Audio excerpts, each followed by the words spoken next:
Okay, Sani. Let's all pay respects to Nampo together. Can I have one box pointing to me? Okay, yeah. This one. How's everybody? How many people are there? There's 21 people. Oh, I thought holiday. People are gone on holiday. But nowadays, even on holiday, you can have Zoom. Okay, let's start with the questions. Okay, yeah, sure. So, anyone with questions, you can raise your hand. Then you can unmute yourself. Shreya, you get unmute. Hi, Martin. We have people here. We are at a Soto Zen. Soto Zen. Yeah? Yes. Okay. And we are really excited to talk to you. One question I have for you is whether you do temporary ordination for women at your monastery? I mean, that depends on how long you want to ordain for. 2 months? 2 months? Yeah, I mean, for women, that's no problem. And how many precepts would they take? 8 precepts. See. Where is this temple? Oh, this temple is in Japan. This is in Japan. Yeah. Okay. But you're Indian. You're from India. Huh? Actually, my parents are Indian, but I'm from America, technically. Oh, okay. Okay. Yes. So what other questions do you have? Well, I was wondering about your Chittanupassana technique, possibly. Yeah. I read about this on the internet. Is this something that you have a lot of knowledge on? Chittanupassana. Yes. Yeah, I mean, it's the investigation of the chitta, yeah? Yes. Yeah. Well, I say so. Yeah, but I mean, you have to go, you have to go and do kaya vipassana first, the investigation of the body first, yeah? And then get rid of delusion before delusion is already in the chitta vipassana, yeah? And if you have not gone, through the investigation of the body completely, I mean, the chitta nupassana is very difficult. Yeah? Because you're constantly distracted by the body. Yeah? I mean, this hurts, that hurts, I mean, this is uncomfortable, this is comfortable, I'm hungry or I'm sleepy, I'm tired, I mean, you have to really investigate the body first, so that there's no more concern about the body before you can do the chitta nupassana. Okay? Huh? Thank you. Yeah. Okay. Hi, Lompo. I was doing a support practice and I realized that I saw the anger this time. I actually tried to do walking meditation to get the anger go away, but it didn't really work. So I went on to reflection, whereby I look at the anger and I try to look at what happened before I felt the anger, and then I kind of rationalize what happened, and then the anger didn't disappear. And what I did was I kept away from that person for a few days, and I realized that the anger disappeared eventually. Is there any better way I can cope with the anger since I'm able to observe his presence? First of all, you have to still the anger. Yeah? So, I mean, you go with Buddha, Buddha, Buddha, Buddha.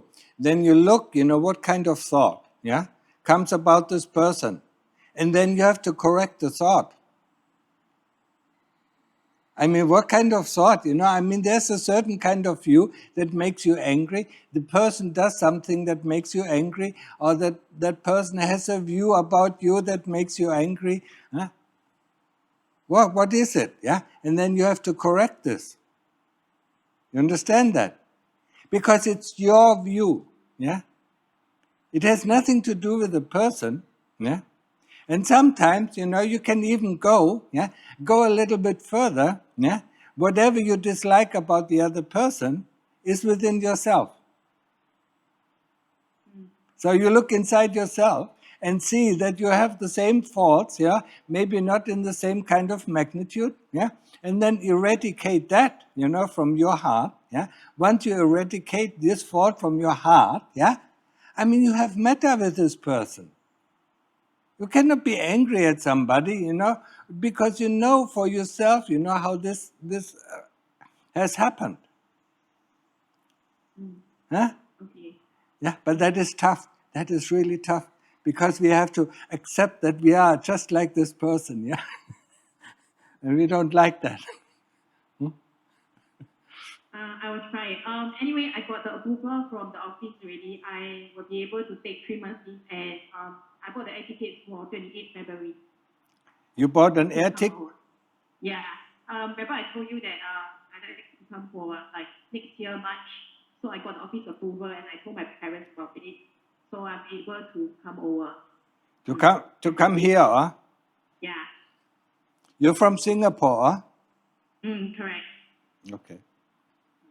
Thank you. Yeah, no questions, huh?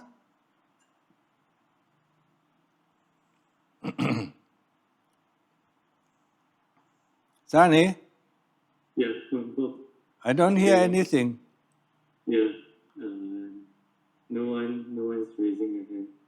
No one is raising their hands, yeah?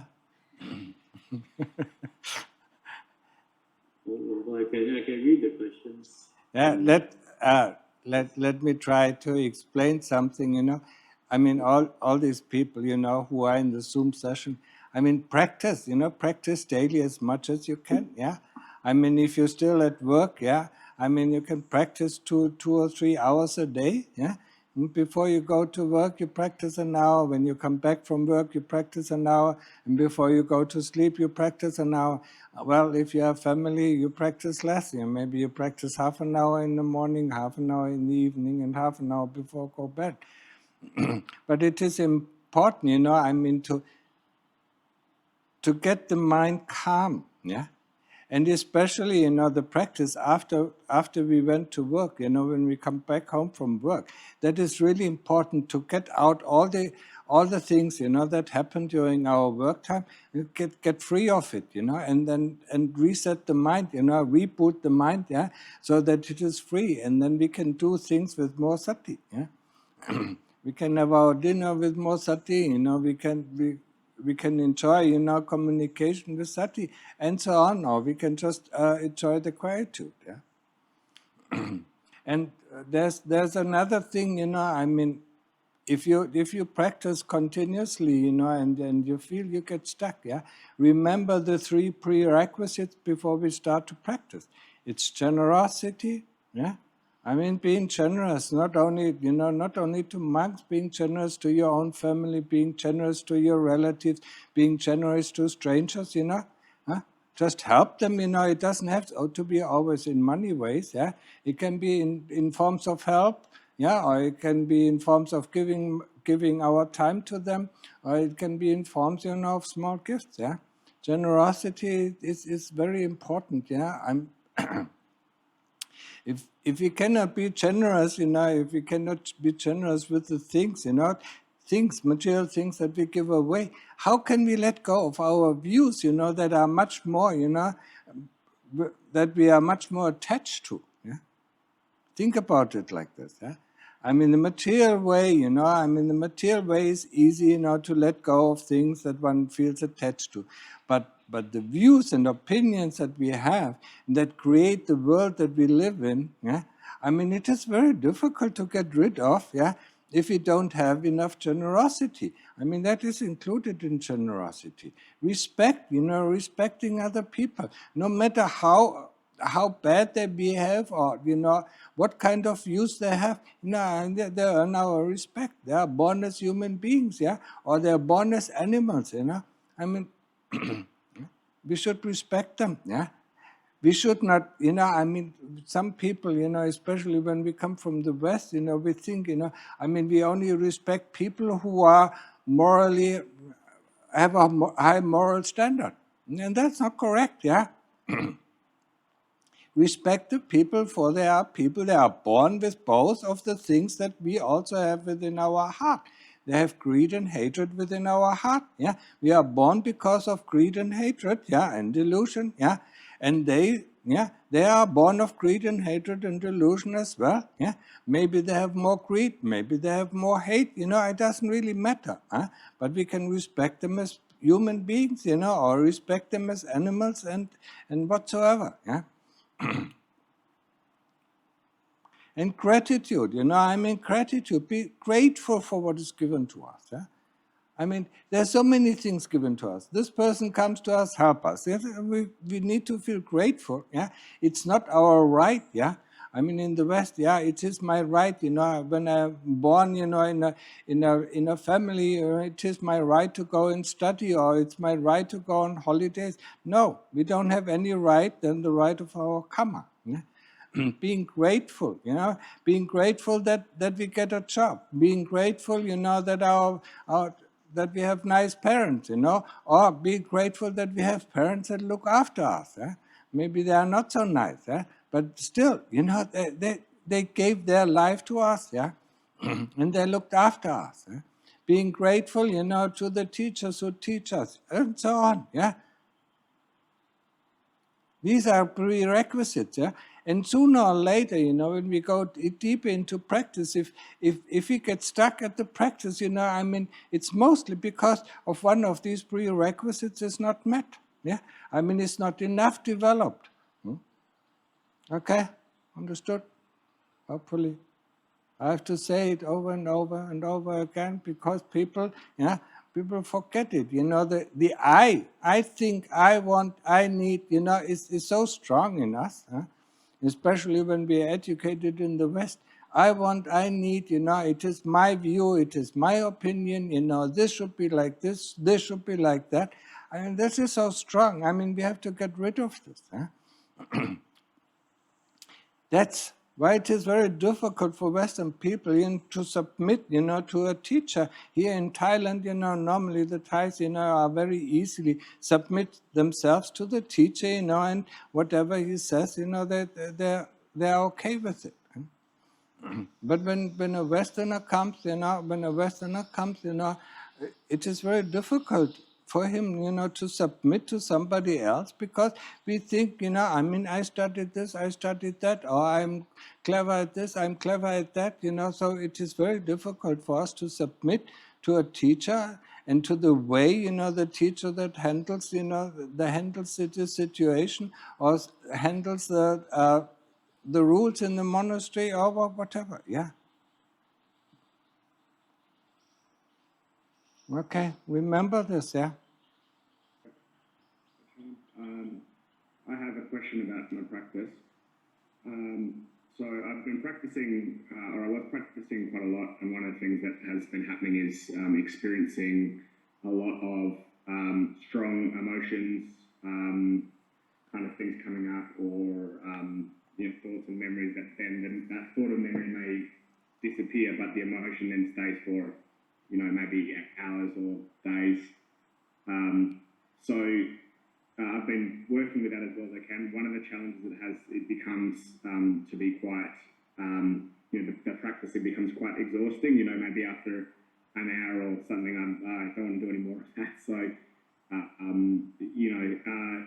was looking for some suggestions of, I guess, working with these more difficult periods of practice where it becomes more, I guess, emotionally challenging. Where it becomes less emotionally challenging. I mean, yes, if you're in a small monastery or a small retreat, where you don't have anything to do, But you have to look at the emotions, you know. I mean, the emotions come through thoughts and views, yeah? Huh? So, I mean, they're still in the background, you know. I mean, you might not notice them, yeah, but they're still there. So, I mean, an emotion, when you think about it, you know, it is brewed up, yeah. It starts maybe with a feeling, unpleasant feeling, and then you look around and then you associate this unpleasant feeling with the weather, yeah, or with people around you, with the work or whatever, yeah. So, and this, you know, this view, you know, also has, you know, or this thought also has a feeling that adds up to the first feeling, yeah. So it slowly builds up, yeah? And then you have a memory about, you know, past, you know, 2 years, it was like this, you know, it was terribly, and it never stopped and things like that. I mean, all these thoughts, you know, add up to these feelings until it becomes an emotion, yeah? A feeling itself, you know, arises and disappears within minutes, yeah? A thought, you know, arises within seconds, you know, and disappears, you know. A memory arises and within seconds, you know, it disappears. Yeah? So you have to be more careful about, you know, what you look at, you know, because when you look at, you instantly have an association. Yeah. When you look at people, when you look at work, when you look at your situation at home, you know, I mean, this can increase, you know, the feeling that you had, you know, or can keep the emotion that you have, you know, I mean, staying on for a long time. So be more careful, you know. I mean, the more, if you do the Buddha, you know, very fast, you know, I mean, it will stop down, you know, it will completely erase the emotion, yeah. Do it, you know, until the emotion is gone, and then look what kind of thoughts, what kind of memories, you know, I mean, bringing up these things, and then work, you know, in the same way as I talked to the Singaporean, you know, I mean, work in the same way and eradicate this wrong views that you have, or these wrong thoughts, or that the wrong expectations, or whatever it is, yeah? Okay? Thank you. Can you mute yourself? Okay, more questions from Japan. Yes. So, how important do you think the attainment of jhanas are for being able to practice vipassana properly? Not at all. There's no need to attain the jhanas, but there's a need to attain samadhi. And samadhi is the ability to concentrate on one object without the mind going into thoughts or into memories. Understood? So jhanas is, I mean, if people, yeah, about jhanas, and I normally don't like to talk about it. If you have practiced jhanas in the previous lives, yeah, and are sufficient or proficient in these jhanas, yeah, in a previous life, yeah, once in this life, when we start to practice, you know, samadhi, yeah, I mean, just the ability to concentrate on the breath, you know, or on the Buddha, then we automatically fall into these jhanas because we have practiced it before. If we have never practiced the jhanas before, it is extremely difficult, yeah, and it's extremely annoying, yeah, to practice them, because actually, you know, if you really want to practice, that's what my venerable teacher Lungta Mahabua said, you have to live 18 years, yeah, alone, yeah, isolated with a good teacher, you know, and practice them for 18 years, yeah. But within 18 years, you know, I mean, you can attain samadhi, you can even attain appana samadhi, and maybe you can even go to sotapanna or sakadagami, yeah? Okay? What is apana samadhi? Appana samadhi is deep samadhi where the whole world, the whole universe disappears, where the mind is one-pointed, yeah? In samadhi, you have 2 points. Yeah, you have the observer.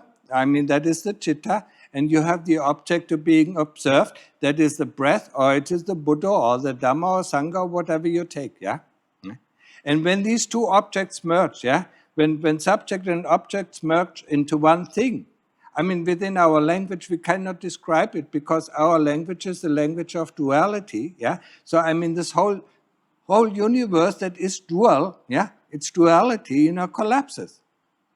And then the only thing that remains is the pure chitta, for that moment, When you come out, of course, everything comes back, Just like with samadhi, you feel relaxed, You're free, there's no worries, there's no thoughts, there's no future, there's no past. You feel relaxed when you come out, everything, comes back, That is samadhi, But apana samadhi is completely, it's out of this world. Okay? Bangpa, I just read out the questions. Yeah. Submit. Okay. Okay. We'll do that first. So there are 3 questions. So the first question, dear Ajahn, I've always enjoyed helping people and serving the society, but I've been reluctant to do it in the past few years. I feel like my heart is not positioned correctly, if that makes sense. I can feel the impurities in my heart when I try to help people. And I feel like these impurities prevent me from truly listening to those I'm trying to serve. I don't know what these impurities are, but it's a feeling that there's something impure in my heart, like sand in a glass of clear water. All my life I've seen people trying to do good, but despite the good intentions, they ended up doing more harm than good. That's my fear. That if our hearts are not positioned correctly, we can end up doing more damage than good. And maybe it's better to do nothing at all. How can I adopt the middle way here? So far, I've withdrawn from volunteering in these social organizations completely, but that's not the middle way. How can I volunteer and at the same time clear the impurities in my heart? Clearing the impurities in your heart, it's not an easy task. That's why we ordain as a monk or ordain as a mechi. But what she can do is, the first thing why she feels, why she feels like this is probably because she has expectations. She has expectations. Whatever kind of expectations she has when she does the voluntary work, she feels not satisfied with helping each other, because the doing and the helping each other doesn't really come from the heart, it comes from the mind. And that's why we sometimes, after a certain while, we feel empty and we don't feel like doing anything. In order to get the heart calm, she has to do daily practice. If she does, like I said, and it is important for everyone who listens. In the morning, at least, if you still have work to do, in the morning, practice 1 hour, make the mind completely calm. When I talk about practicing samadhi, it means really replacing every thought, every memory that comes into with the object of attention, be it the breath or be it the Buddha or be it Bud with breathing in and Do with breathing out. Completely make it calm. And especially don't try to remember in the morning, don't try to remember the dreams, because that leads you away, that leads you straight. And then after your meditation, you try to keep this kind of, it is more or less mindfulness, and keep this mindfulness while you do things, when you brush your teeth, feel how you brush your teeth. When you wash your face, feel it, and don't think about it, Don't think about what to do next, Just do one thing at a time, I think it is very difficult for us, to do one thing at a time.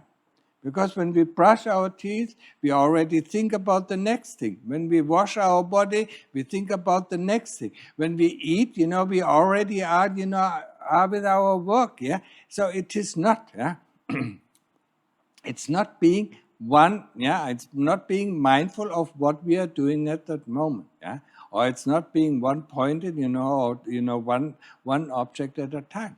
We constantly, think of our head, that is the most difficult problem for my upataks who take care of my kuti, in the beginning they have the sati, and then after a while, they get a program. This I have to do, that I have to do, that I have to do. And the more they have this program, yeah, I mean, the more forget. Because they don't have the sati anymore, this awareness, that is aware of what is going on, aware of what needs to be done. It is a tough training. So, and this is something, I mean, she has to do that, and she has to do it, just like I said, 1 hour in the morning, when she comes home, 1 hour in the evening, and especially, when she does this voluntary work, yeah, I mean, look at the expectations she has. Yeah? I'm here to give. Yeah, when my heart is willing to give, I mean, it cannot do anything wrong. But when I have the expectation, I want to help this person in this way or this person in that way, then I do a lot of wrong things. Yeah. So, look at the expectations. Look at this. Look at these things that come up. While you're working. Yeah. No, I have to do it like this. No, I have to do it like that. That's where it goes wrong. Be present, yeah. In that moment, see what needs to be done. The heart always knows what needs to be done. It's our mind that is programmed like robots, and most of us, most of the people, that we meet day in, day out, are programmed robots, yeah. I mean, biological robots, I mean, they put the program in the morning after they eat, I mean, then they go to work and nothing. Yeah, I mean, the program runs, I mean, they don't realize what is going on beside them. Yeah. Okay, next question. The next question. Dear Ajahn, what should I do when I feel fear or anxiety in my daily life? I feel fear as discomfort in the pit of my stomach. It feels like a knot. When I feel that way, should I go to the breath to calm myself down, or should I move to the sensation in my stomach and watch the discomfort? First, watch the discomfort and then go, but while you watch the discomfort, also, observe the breath, I mean, make the mind calm, yeah, so that there's no thoughts, no memories, yeah, while you observe the sensation. And you will see, the sensation once the mind is, on the breath, without any thoughts and memories, the fear instantly goes. The fear needs, I mean, some memories and some memories or some thoughts, for coming up. And if you go, but first look at the feeling of fear, yeah. I mean, then ask yourself, is that comfortable? Yeah. And then the next question is, ask, why do I do that to myself? Yeah, if it's not comfortable. And then go and look, what kind of thoughts, what kind of views, what kind of memories lead to this fear. Yeah, and then eradicate them. Then investigate these memories. Are they true? Yeah, are they fear of future? I mean, whatever happened, I don't know what is happening tomorrow. Yeah.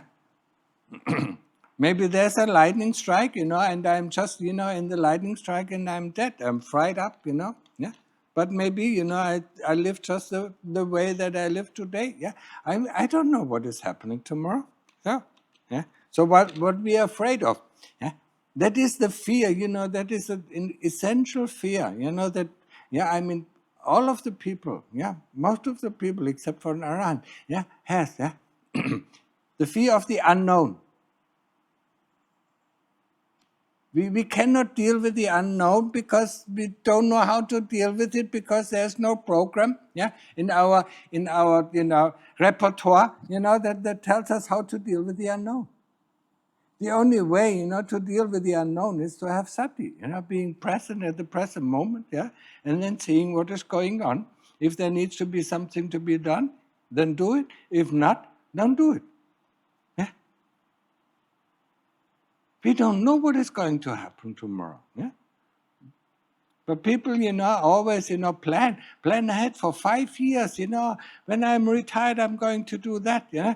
When they are retired, I mean, they're so tired they don't want to do anything. Yeah. They just want to lie down, and watch TV or or whatever. Yeah. Okay. Next question. Whenever I focus focus on the breath at the tip of the nose, I tend to start feeling discomfort in my stomach. Uh-huh. I then feel this urge to take a deep breath. Yeah. I know we are not supposed to control our breath. Should I take a deep breath or ignore the urge? Or should I acknowledge by telling myself there is discomfort and Yeah. then continue with the normal breath while ignoring the urge to take a deep breath to ease the discomfort? No, don't ease the discomfort. Yeah, I mean, what you can do is just like in the question before. I mean, look at it. Yeah, look at the discomfort. Feel it. And then look. When you go back to the breath, look what kind of thoughts. Because there is some thoughts. Memories that came up that you were not aware of that leads to this. Not in the in the bowl area or wherever it is. Yeah. And then correct these things. Yeah? There's a fear. Maybe you don't get enough breath. Maybe you feel I'm going to die. I mean, a lot of fear is coming up, when we enter samadhi. Yeah, I mean, because when we enter samadhi or upachara samadhi or exercise samadhi, where the mind is still, calm. Yeah, I mean, there is no I, there is no kilesas. So the kilesas, bring up this fear. I'm lost. I'm lost. I'm lost. Yeah. Thank you. Go away. Yeah. The I should go away. Yeah. Give me a rest from the I, from the constant commands of I need, I do, I want, I see, and so on. Yeah. So a lot of people have this kind of fear, that the control is actually lost, but it's the control of the kilesas controlling you. So you should be happy, okay, get away, huh?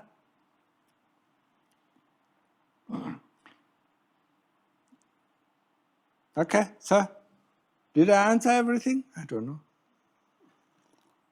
What's happening? So I think there's no other questions. No, no other question. Yeah. So for everybody, I mean, use your time wisely. Yeah. I mean, when you wait for the bus or the metro or the sub, I mean, you use it, to stay with the breath or stay with the Buddha. When you walk to the office, use the Buddha. When you eat something, use the Buddha or use the breath. Yeah, I mean, tell yourself in the morning after your meditation, I mean, to use, I mean, every moment that you are not required to do anything, to use the breath or use the Buddha, yeah, to stay as long as possible, yeah, and you will discover a lot of things that you have not discovered yet. Yeah?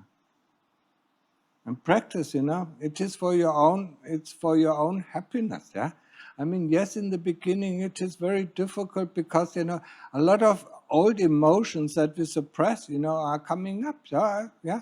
And accept them, look at them, what they are, accept them, okay, this is this, Yeah, sometimes you cry, I mean, I cried, sometimes cried for hours because it was so painful.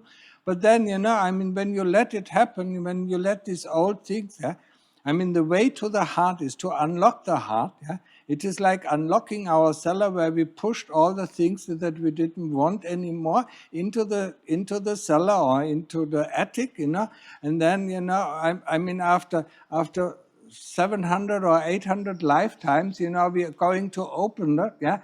We are going to open the cellar or open the attic, and everything flows in, I mean, pushes on in, yeah. Yeah, let these things come, and then, when you accept them, let it go. Yeah? And then the next thing comes, let it go. Accept it, let it go. Accept it, let it go. Yeah. But you can only do that, if you have a lot of sati, if your samadhi is good, if your concentration is good, and if you develop the sati. The sati is the awareness of what the breath is doing, or the awareness of the Buddha. That is sati. Yeah? In the beginning, before I came, I practiced for 6 years before I met Lungta Mahabodhi. Yeah?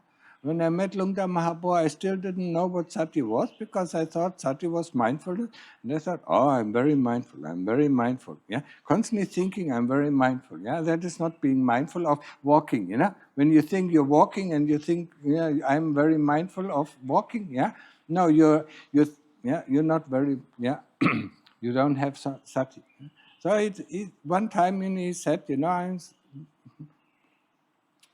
In the morning, you know, after the meal, he said, yeah, I'm in sati. Yeah, if you have sati, you know, at that moment there are no kilesa. Yeah, so there's nothing. The mind is empty. Yeah? So that's why I always translate sati as mind emptiness. The mind is empty. Yeah, with mind full, you know, mind is full. Yeah, full of thinking how mindful we are. Yeah, so. Develop the sati and this awareness, you know, awareness of every moment of the breath, or, you know, if the Buddha is fast, if the Buddha is slow, if the breath is deep or shallow. Don't try to control the breath, yeah? When you see you control the breath, relax, and then go back on the breath, yeah? And then you see you try to control the breath, relax, and then go back to the breath. Don't worry about, you know, starting over again, because we always start over again, yeah? Okay, where's the breath? Okay, there's the breath. Control it, relax, you know, and then go back to the breath. Know the breath, you know, it is in breath, out breath, it is long, it is short, it is deep, it is shallow. Yeah, I mean, it is not important how the breath is or how the Buddha is, if it is fast, deep, or shallow. Yeah, it is important that we know. And that is the sati. Important to know how the breath is at every moment or how the Buddha is at every moment. Okay, so that is enough for today. So few questions. See you next time. Yeah. Sorry. We still have some more questions. Oh wow. Yeah. Do you still have some more? There's one more from China. Okay. Yeah. So this last point that you made about sati being that your mind is empty, how does this relate to this Mahasi noting? Because when I thought like Satipatthana was like basically like Mahasi noting, where you're like saying something in your mind, like oh, I want to take this step, and then you take the step. But like, how do you know what I mean? Yeah, I think you know. I think I know what you mean, because you still try to control the things instead of observing what is happening. I mean, when we go and enter samadhi, and if we don't, yeah, I mean, of course, at the beginning, we want to enter samadhi, so we set the goal. What is the path to the samadhi? It's the observing of the breath or the Buddha. And then everything follows, yeah? The more you get concentrated, you know, I mean, you automatically will go into samadhi if you do the work that leads to samadhi. But if you think, I want, yeah, I mean, that blocks the samadhi. Yeah? That's the problem, isn't it? I want to do this step or that step. You have to do that. If you want to do a step, you have to do that before you do the work. And then, before you sit down and practice. I want to go into this stage, or I want to go into that stage. And then you ask it, that is what you want. Yeah? Then you sit down, you practice, and you ask yourself, what is the path that leads to this step? And then you just do the work. Yeah? I think you misunderstood my question. When I said taking a step, I meant like taking a step on the ground, like physical walking. When I'm mindful of walking physically, and I want and I'm being mindful of my walking, usually what I thought of how to practice that is to say, oh, I want to take this step forward, and then I take the step forward. But those thoughts are in mind when I try to practice sati, but this is different from what you defined it. Yeah. Yes, that has nothing to do with satipatthana. Yeah?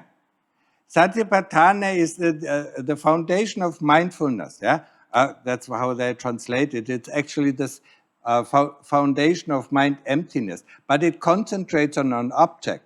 It is completely aware of this object. Yeah, it doesn't think about this object. So what we normally do in walking meditation, we walk very fast, yeah? We at the beginning of our walking path, we look towards the end and say, just this one path I want to be with the Buddha, or just this one path I want to be with the breath, yeah? And we don't consider any of the steps, yeah?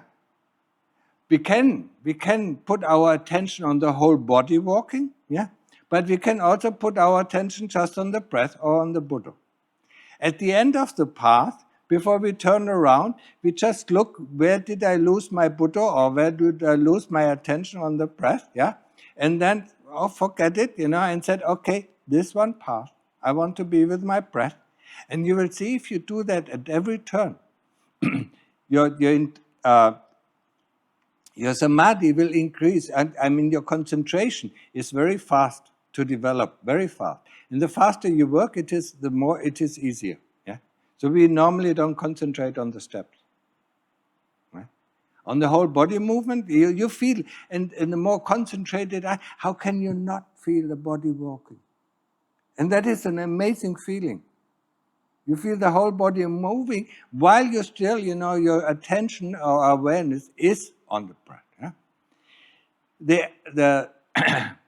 The key of sati is not only aware. Yeah, in the beginning it is only aware of the little point, but this awareness increases. Yeah, you don't have to look. When I trained it, I didn't have to look up to see if there is 2 or 3 meters somebody coming. I knew it because that is sati. That is the awareness. Yeah? But if we are mindful of all these things that are happening around us, we never get this awareness. We never get this. We cannot not develop the sati, this mind emptiness. Yeah? But it has a focal point. Yeah? And the focal point is the Buddha, or it is the breath. Yeah? Okay?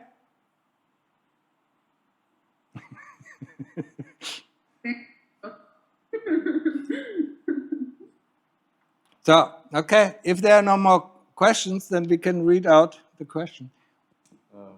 Some people say that Mara represents greed, hatred, and delusion of oneself. Thus, as long as one can remove greed, hatred, and delusion, then one has won against Mara. So what is Mara actually? Because some people say Mara is a being. Yes, of course, Mara is a being. The Lord Buddha talked very, very clearly about it. When he before he gained enlightenment, Mara was tempting him with these 7 beauties, and then he said, Mara, I looked through you, you can, I'm not falling for you. Yes, Mara is a being. And when we look at the suttas, what was it? Not Sariputta, Moggallana. He was a Mara in his last life. Yeah. So he was, what other people call the devil, but it's not the devil. Yeah, Mara is a being who tries, to keep other beings in his band, just like a power grab. Yeah, trying to delude them, or trying to do things, that keeps these beings in his realm. Yeah, so.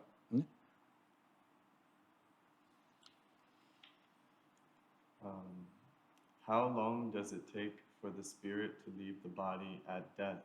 Can we donate organs after death? Thank you. After death? No, you cannot. You should. After death, you don't have any power over the body anymore. Yeah. Normally, the moment the breath stops, it just takes a few seconds, to leave, the chitta. Yeah. For the chitta to leave the body. Yeah. You should, before the death, donate your organs, and said, in case of my death, take my organs and do whatever you feel it is necessary. Yeah. After death, most of the people after death, they disappear. Yeah. They disappear in the realms, where the karma leads them. Yeah? So most of them end up in hell, or some of them go in the ghost realm. Yeah. But some of them, they are completely surprised that they are dead, so they hang around, but they cannot do anything with their body. Okay, next question. When experimenting with anapanasati, the contact of the air with the nostrils creates a discomfort/painful feeling. Can breathing be painful, or is it someone's bad karma that such a peaceful meditation brings up a feeling of pain, or is it something else? Yes, it's something else. It is he puts too much and he puts too much effort and attention on the breathing. Yeah, I mean, he can see that very clearly. Yeah? I mean, just sit. Yeah, open your eyes, sit there, and breathe normally. Do you feel any pain? And then close your eyes and concentrate. Concentrate on the feeling. So he tries to get the feeling, and that makes the feeling, the breathing, very painful. So he has to stop his control on the breathing, and then the breathing becomes easy. I mean, this person is probably not aware of the breathing when he walks, when he goes shopping or when he goes to work, he's not aware of his breathing. It's never painful, yeah? But he makes it painful, yeah? And that's what he has to realize, yeah? Just know, breath comes in, breath goes out, breath comes in, breath goes out, yeah? You can make, in the beginning, you can even make a mental note. Breath goes in, breath goes out, or in breath, in breath, out breath, yeah? If that is helpful, yeah? But in the end, you should let go of all these mental, notes, yeah? I mean, I know, people, meditation teachers I met in the beginning of my practice always, talked about make a mental note of what is happening. What comes before the mental note? Huh? The knowing of the heart. Huh? So actually, what we do is, the knowing of the heart comes before, and then we make a mental note of the knowing of the heart. So, it's useless, if we know, we know, yeah? If we don't know, we don't know, yeah? But sometimes, in the beginning, it can be helpful to make a mental note, breathing in breath, in breath, out breath, so that we don't get lost so easily. Okay? That's it? That's all. I would like to go What? back to the question with the organs, donating Yeah? the organs. Because the main point is they can only take them out as long as the person is still alive. Still alive? Yeah, No, still fresh. No, alive. They do it while the heart is still beating. No. And they are still No. breathing. We have to ask a doctor. I don't think so. That they don't take the body might be, the body is still warm, but there's no more breath, there's no more brain activity. Otherwise, you cannot take out the organ. Yeah, that's the point. Yeah, so the chitta has gone. Alive means, that the chitta is still within the body. Yeah. Yeah. As long as there is brain activity, as long as there is breath, you're not allowed to take out. That's the thing. They keep them alive, so that Yeah, they are but still that is- breathing, and that there's still a heartbeat, so they can take out the organs. Because otherwise, they I don't know. Okay, let's just in theory. But the chitta is gone. This person has died. Yeah, but the surgeon doesn't know if the chitta has gone, right? What? The surgeon who would do the surgery. He has to check that the person has died before, yeah?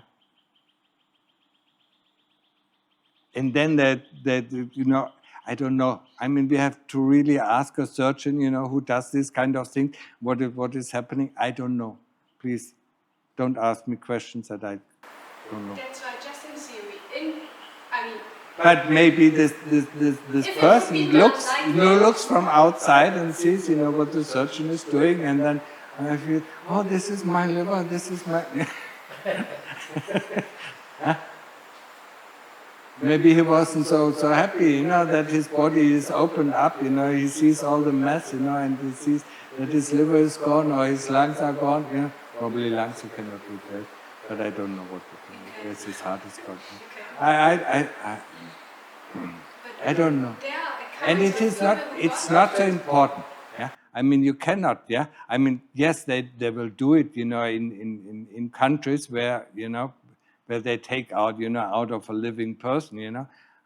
And they take out one of the kidneys. Yeah, this you can do it. In an operation. Yeah, take out the kidney, take out the things that you have two of, and replace it, and then this person is alive. But he has to give us agreement before he's put into surgery. But this is not so important. Huh? I don't know, I thought about it a lot and I told my mother already, if anything's happened to you, I'm not going to give permission that they take your organs. Why not? If she's not agree, she doesn't agree with it?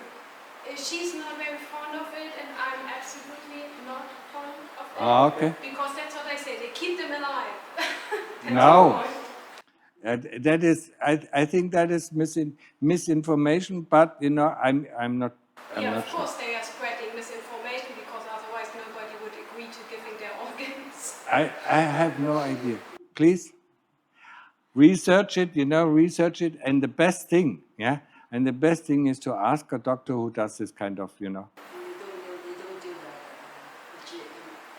When my husband died, they asked me afterward, and they took something in the eye afterward. After it's dead. The eye, from the eye you can No, I mean, they take whatever they can take from a dead body. They don't Yes. keep them alive. No, They absolutely do. They keep them on the machines.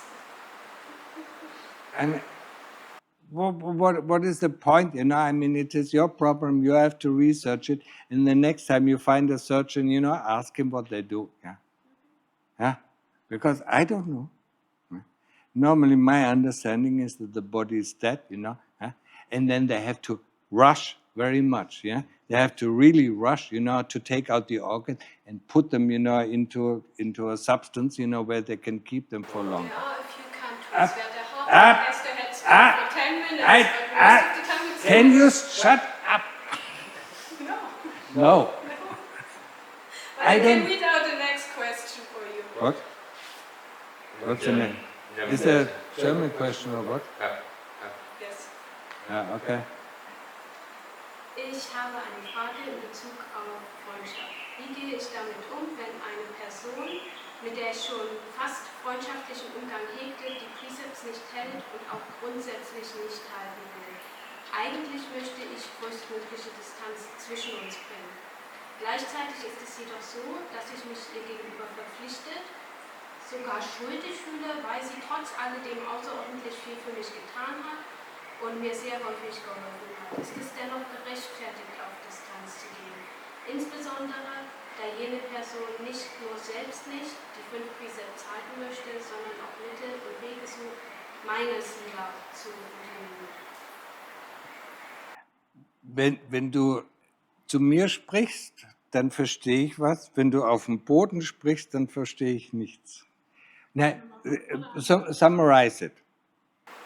Freundschaft mit einer Person, die die Precepts nicht hält und auch Die was? die Precepts nicht hält, Ja. die 5 und auch die Precepts der anderen Person nicht akzeptiert, sondern attackiert. Wie geht man damit um, wenn man gleichzeitig das Gefühl hat, dass man der Person auch sehr viel schuldet, weil sie viel für einen getan hat auf der anderen Seite auch? Das ist eine schwierige Antwort. Normalerweise distanzierst du dich von der Person. Aber das heißt ja nicht, das ist auch so was Typisches. Jemand gibt mir was, und dann habe ich das Gefühl, ich muss ihm das zurückgeben. Du kannst es einer anderen Person zurückgeben. Es ist nicht, du kannst du solltest auf jeden Fall dankbar gegenüber dieser Person sein, dass sie dir was gegeben hat, aber du kannst dich trotzdem distanzieren, wenn du das Gefühl hast, sie attackiert dich,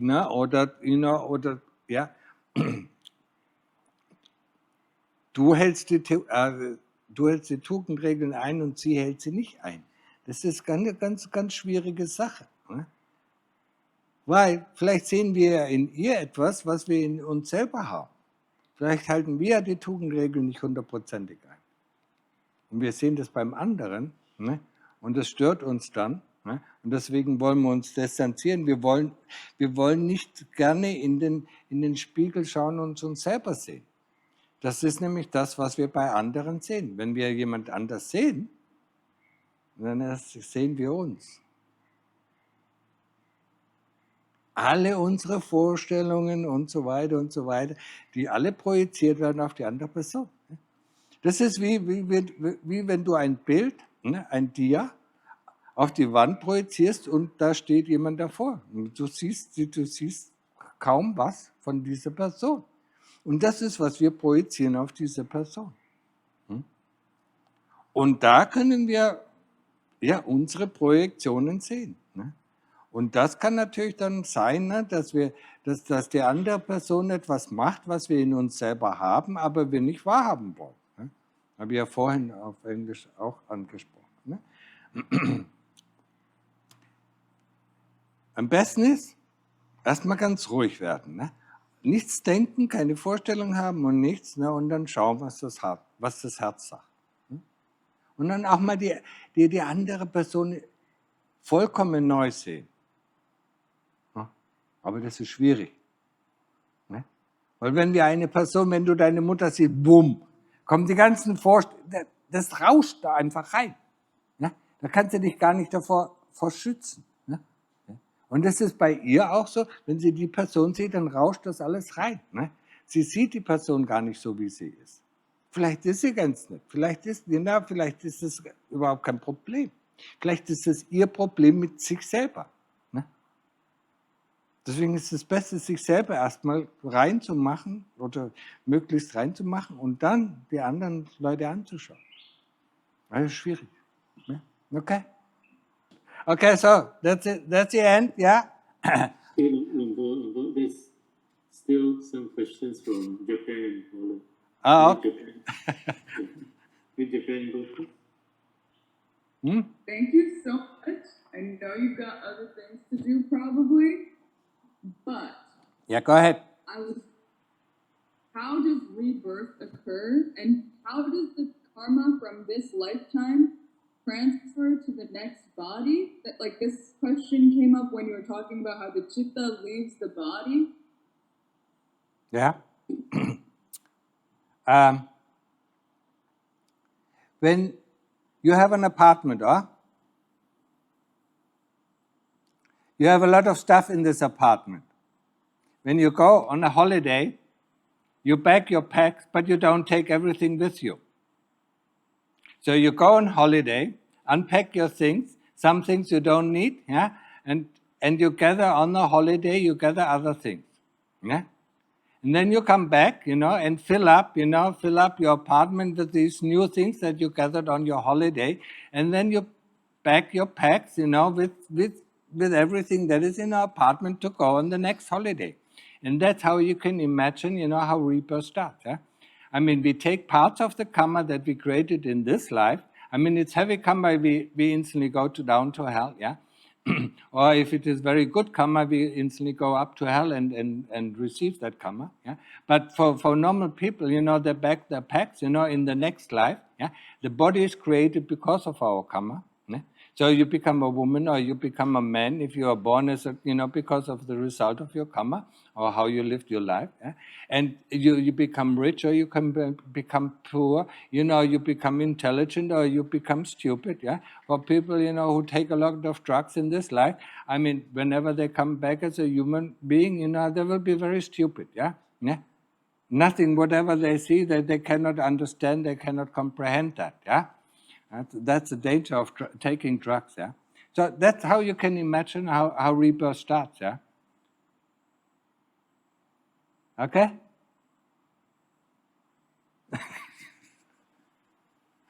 Nice simile, isn't it? It's not different from when we go on a holiday. Pack our packs, Okay, so then leave it at that.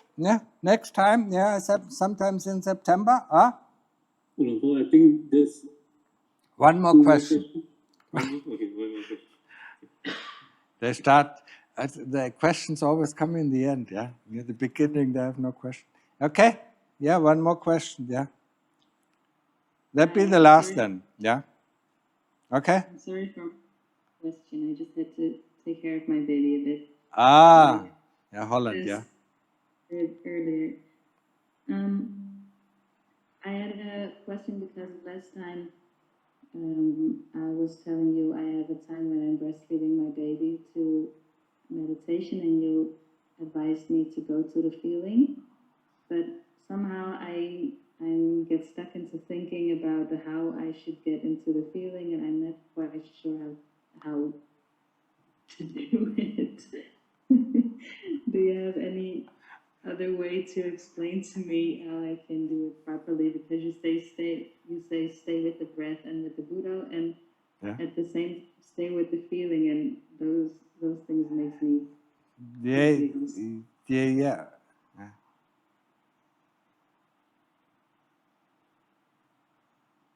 Because I feel like I can stay. Try something out. Yeah, close your eyes and stay with the breath, and then pinch your hand. Can you feel it?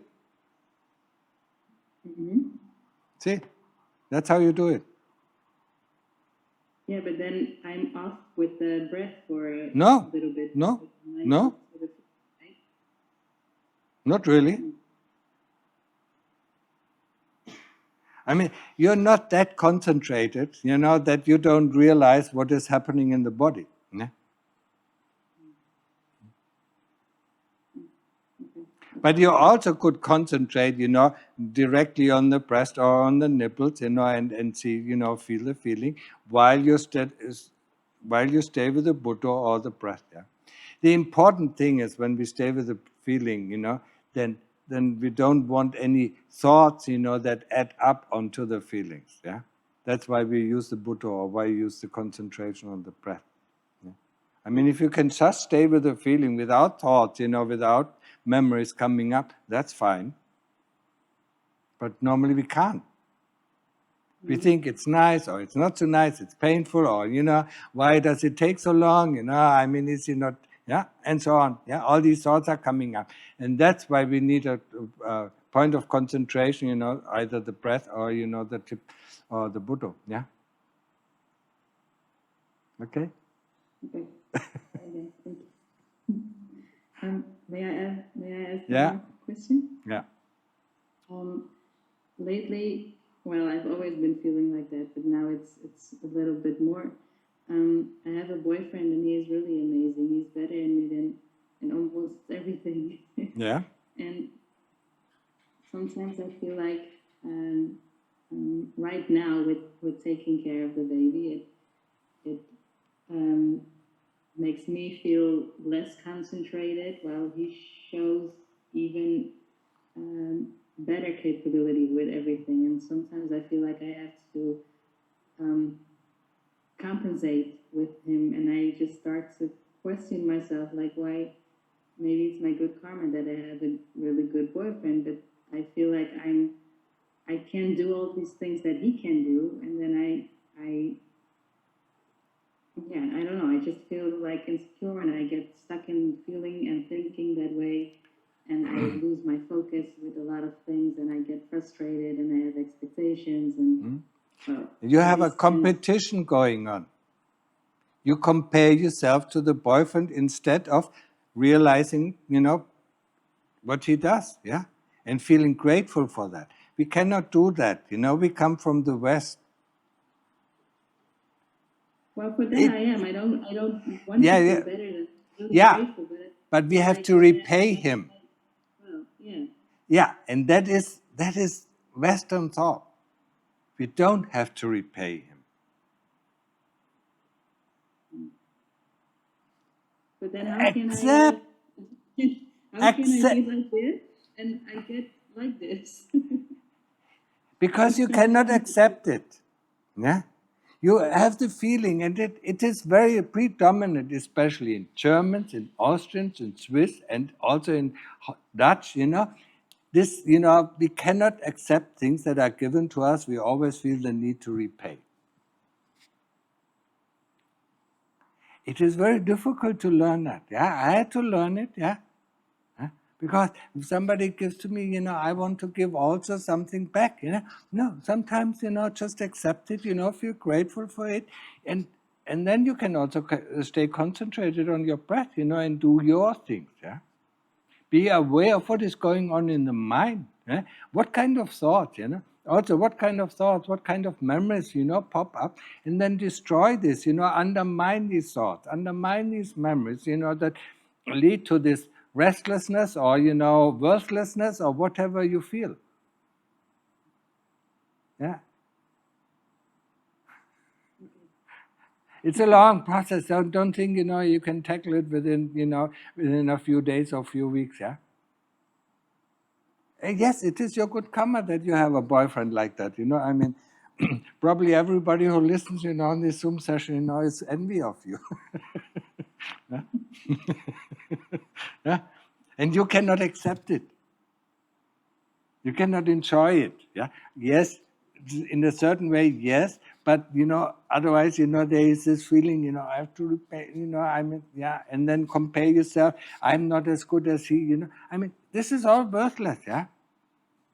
Be grateful, and be grateful, is accepting things as well. Yeah. Okay? Try it, yeah. If it doesn't work, ask further questions in 1 month, yeah? Thank you. Okay. Paul. Yeah? Is it okay? One more person? What? Is it okay? One more person asks question? One more person. Well, what time is it? 6:10. Okay, one last question. Yeah, okay. Richard? Okay. Go ahead. Hello, Ajahn Martin. Thank you for doing the Zoom session. I appreciate your time. I've just jumped in because I was at work. So before I give my question, I just want to give you very quickly just a bit of background about myself. So I'm in the UK. I graduated in psychology because I wanted to go into mental health.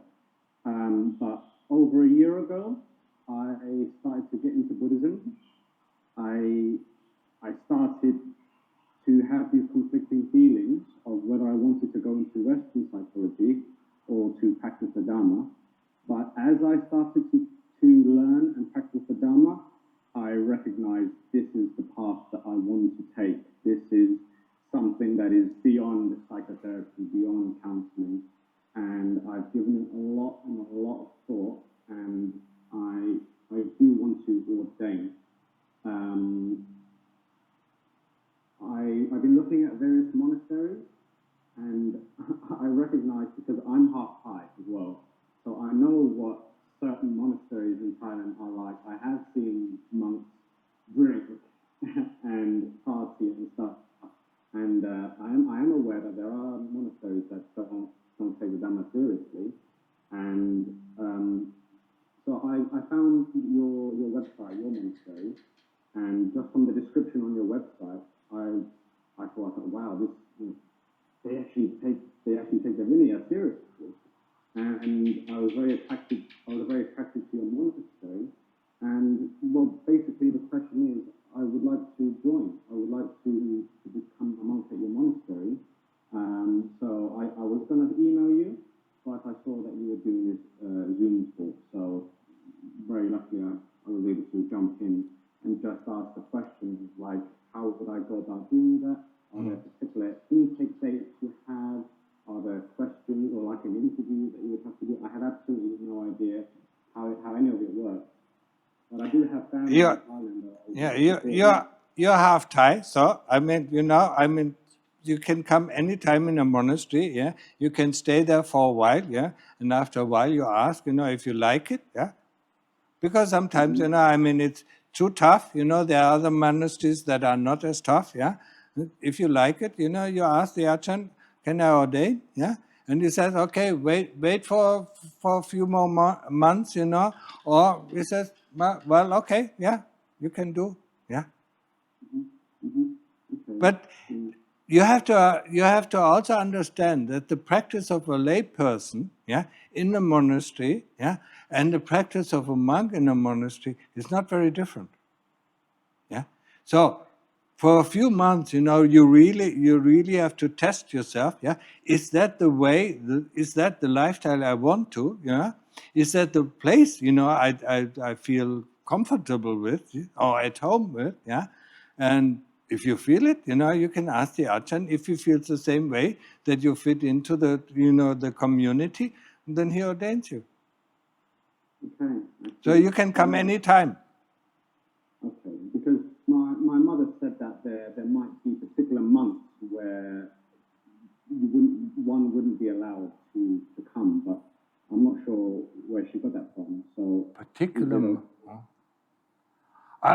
I mean, every monastery has its own, regulation. It depends on the abbot. Some of them, if you go to Nanachat, they keep you as a novice for 2 years, or as a lay person for 2 years. Yeah? I mean, that depends on.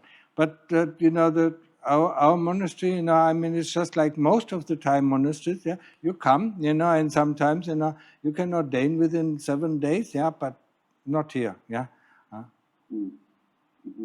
Yeah. So you stay for a few months, and if you feel comfortable, I feel comfortable, then I ordain you. Yeah, no problem. How old are you? 26. 26. Oh, that's quite young. Yeah. Okay. Yeah. Yeah, and it's and my personal opinion, it is the best to get the hell out of UK. I was recommended that by other monks as well, because I was looking at UK monasteries, but I was told by certain monks that depending on the views you have, the things you've learned, they might not be as tolerant, and they said they might not keep the Vinaya as seriously, or you might be in so much company, with other monks that perhaps you find yourself being just as busy as a layperson with all the duties. That's all I've heard. Yeah. But considering that I do have Thai roots, I do have the opportunity to do it in Thailand. I think that's better for me. That's the best. Because you speak Thai. That's the thing. I wasn't raised to speak Thai. So okay. If I can just ask one more question, which is, whilst I prepare, finishing the duties I have in my lay life, should I, if I'm going to ordain in Thailand, should I start learning straight away to speak Thai? No. What you learn in the beginning, I mean, if you don't speak Thai, learn to practice meditation. Yeah, just I explain you. Yeah, I mean, do it 1 hour in the morning, do it 1 hour in the evening, and just before, half an hour before the night, whatever you can do. Yeah, that is much more important. Yeah, learning Thai. Yeah, I mean, we mostly learn with the heart. Yeah, we just listen, just like we learned as children, the English language or whatever. Yeah, we listen. Yeah, and the longer we listen, the more we understand. Yeah. Because the heart has one language, the universal language of the heart. If you listen to somebody, what he's saying, with our heart, I mean, he can say something completely different, but what he says with his heart, we understand. Yeah? And the Dhamma is always coming from the heart. Yeah. Thank you very much. You're welcome. So, let's finish. Sani? Yes, Uncle. I'm tired. Special respects to Uncle. Voluntary.